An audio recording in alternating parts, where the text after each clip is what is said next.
Go with the theory you can. Oh, backwards. Sorry.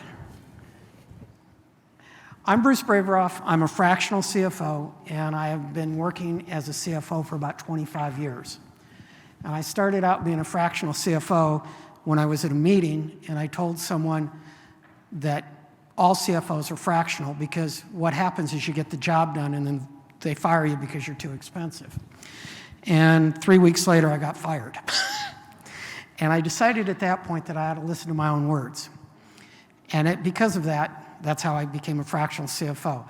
I have about 20 clients I'm working with, from a candy maker that we'll talk about later, to big distribution, to a restaurant group. My conversation is E Pluribus Unum.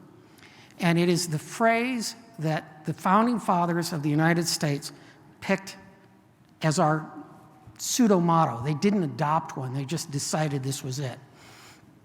And E Pluribus Unum means out of many, one. And if you think about it, they brought together 13 colonies and formed states and commonwealths to form the United States. In doing this, they brought together very diverse, very unique demands from each state. One of the things that almost killed our country was slavery. It was an issue that they left out of the Constitution on purpose, and that's how some people got to be 4/5 of a person. It's not the right thing, but it was what it took to get the job done at that point. And sometimes we forget today that you have to do what it takes to get the job done. No transaction, no negotiation is perfect. You have to give and take. And if you look at our government right now, give and take is not on the table. And they need to learn and go back to what we used to say. I just gave this part. It was basically our national motto until 1956. And in 1956, it was a very dark time in the United States, and McCarthyism was running wild. And if you don't know what it is, Google McCarthyism and it'll blow your mind. And what happened was, at that point, to prove you weren't communists, we adopted "In God We Trust," or one nation under God. And what happened is they changed the Pledge of Allegiance. The Pledge of Allegiance up until that point did not include one nation under God. It said one nation, but not under God. And this was a big change. And to me, and this is why I talk about this, it became a question of who's God. I'm Jewish. There are like 4,000 different religions. There are 14 major religions recognized, I think it is. I might be wrong on that number. So whose God is it? And is my God better than yours? So this became a part that I think is helping to pull us apart a little bit today. And you'll hear it in business, you'll see this, and our founding fathers had the idea that there was a firewall between government and religion. And we're one of the few nations in the world that still pay attention to this, that put religion in front of everything. If you ask the British, they go, "Why do you guys do that?"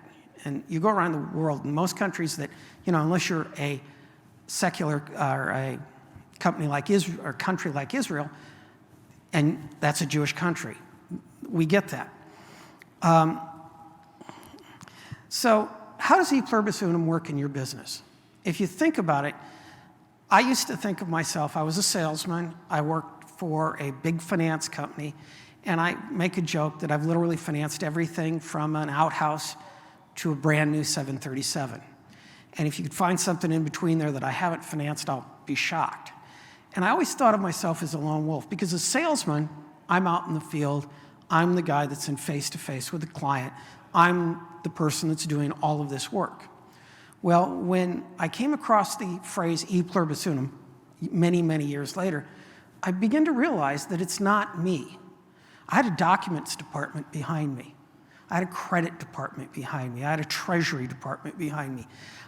I was the tip of the spear. I was no longer a lone wolf. And if you think about it, there are lots of jobs.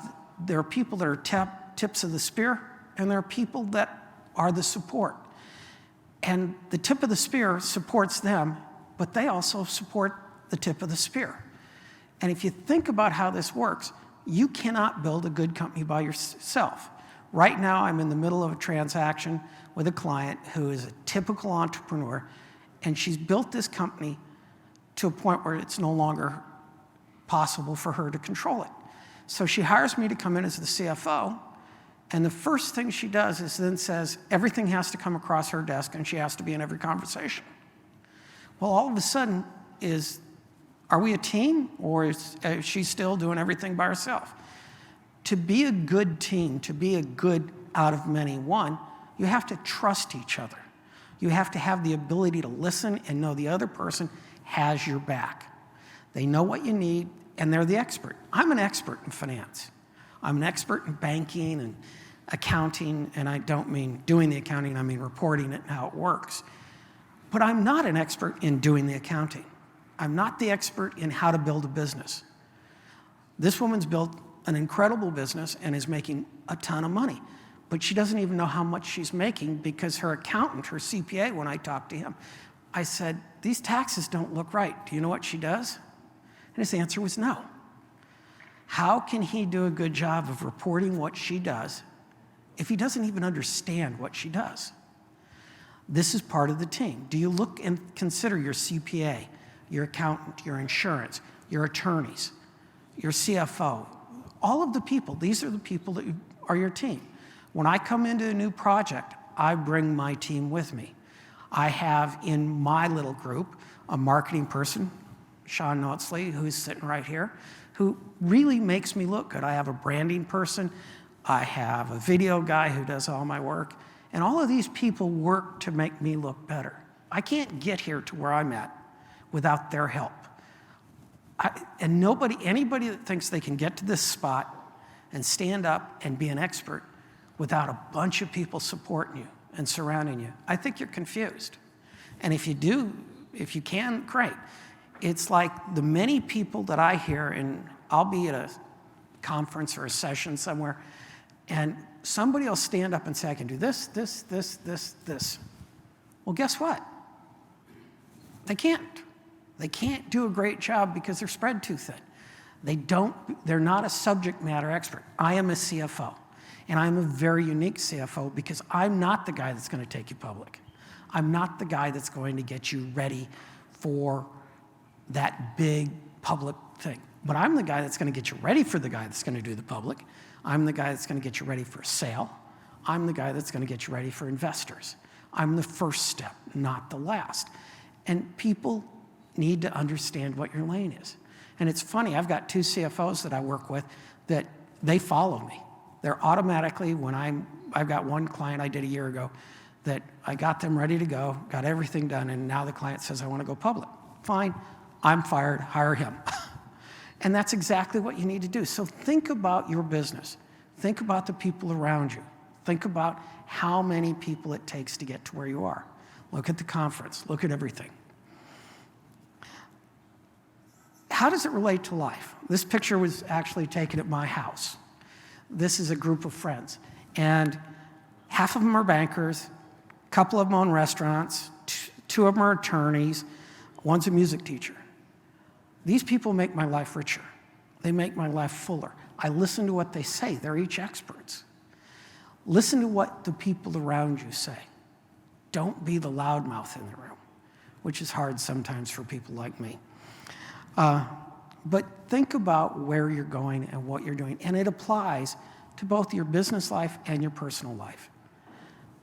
I'm single. I know how much work it is to keep a house and maintain it and do everything by myself. It would be so much better if I had somebody to share the burden with. That may change.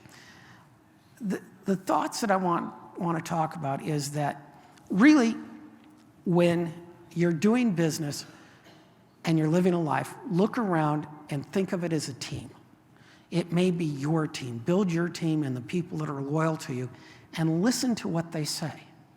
You don't always have to agree, but if they say yes all of the time, get rid of them. I want people that are going to stand up and tell me I'm wrong. I want people that are going to come to me and say, this is the way it goes. I want the people that will make me. I told Sean a story. Everybody knows, most people in this room will know who Carlos Santana is. Great musician, one of the great guitarists of all time. And yet, when you talk to Carlos Santana, do you know who created Carlos Santana? Jerry Garcia from the Grateful Dead. He got them their gigs. He followed them around. And Carlos tells a wild story about how stoned Jerry got him at, I lost the name of the big concert. It'll come to me. The one they did in New York. Somebody help me here. Woodstock, thank you. He gave him some acid and said, oh, don't worry, you're not going on for 7 hours. And then Garcia went on, and then they said, next act is Carlos Santana. And Carlos talks about this event as a life-changing event because he kept saying, all I focused on was the music. I became completely unaware of the world. And while it's a weird way to do it and it's a weird way to get there, Jerry Garcia helped create who we all know today as Carlos Santana. So think about the people that influence your life. I've got 2 mentors that, to this day, I can pick up the phone and call and say, what would you do here? And I will listen to what they say because that's the right thing. They have the right idea. One of the other things is I want you all to come by my table. I told you I have all of these clients. I brought from one of my clients these handmade custom chocolates that is a recipe she brought from Iran from her mother. They have no sugar in them. They're made with saffron, dates, and chocolate. They are very, very simple. I've been a mentor to her. I'm very lucky to have been that mentor to her. She's created something that is a work of art that you can eat. And if you come by my table and look at them, you will see they're a work of art. The other thing is, you'll see I wear yin and yang. Yin and yang is the idea of balance. I was taught to wear it when I was 17 years old. And there is no such thing as perfect balance. And this plays well into E Pluribus Unum. There's no such thing as perfect balance. You need people around you to balance you out. You need to find the people that make you better. And you need to make them better. It's our responsibility as business owners, consultants, parents, life partners, whatever you want to say, to work to help the other person become better. It's our responsibility, especially with what I do, to make the client better. And my whole job is to be there to protect them. It's to be there and be the person that helps them grow their company. It's a very interesting concept and very simple when you say, my job is. And if you can get your life and what you're doing down to my job is, it makes it a lot easier. Don't try to be the answer for everything. Don't try to be the person that can do anything for everybody. Know what your lane is and swim in it. Be the person that's the expert. I have found that I'm considered the content expert at what I do. I'm contacted from all over the US for projects now. And I'm that content expert because of the people around me that have built the brand. I'm the brand, but I didn't build it, they did. And they've helped me define it. They've helped me get better at it. They've helped me become better at what I do. I rely very heavily on my accountants. I rely very heavily on my insurance people. I rely very heavily on pretty much everybody in this room. And if you look around, you should be able to say the same thing. There are people that you need to do your job. And are you doing your job by trying to do it all yourself? Or are you learning not to be a control freak? I'm talking about myself here. And starting to push work off to everybody. I just hired a second person last week. I've gotten to the point where the workload is too much for me. And I've given that person a very specific bandwidth that they are well set to do, and I've allowed them to do it. I've given them the idea, and I've told them, now you go do what you need to do and keep me in the loop. And the thing that all of this relies on, all of this really, really relies on, is the word trust. And trust is something that is easily lost. So be honest. I had a conversation last week with a client, and they asked me a question, and the first thing I said was, do you really want to know the answer? Because I'm going to answer it. There's your warning. So that's who I am. That's how E Pluribus Unum, yin and yang, and all of this affects your business. And I want you to stop thinking about, are you in your business, or I want you to start thinking about, are you in your business, or are you managing your business? Because so many people today are so busy working in their business, they're not taking the step up to watch what they do. And that's where people like me, and insurance, and attorneys all come in to help, because you should have your group of people that you talk to that allow you to learn and grow. If you think you're the expert on everything, you're not. And I'm pretty good at what I do, but there are plenty of people that do lots of it better. I'm not the perfect guy, but I do a very good job for my clients, and I hope everybody else does. But think about how you manage your transactions. Think about how you manage your affairs. Think about, am I being part of a team or am I not? Because E Pluribus Unum means being a team. Supporting each other, compromising, understanding that I'm not going to get everything I want in every negotiation. It's something that I think this country's lost track of. And I think it's something we need to find again badly. I hope we do. Now, I've been asked I left time for questions or thoughts. If you'd like to ask me a question, please stand up and we will bring you a microphone and you can ask. Anybody got any questions? Wow, really? I did something right. Anybody got any answers? Great. Well, guys, thank you much. I appreciate the time. I really enjoyed doing this, and thank you.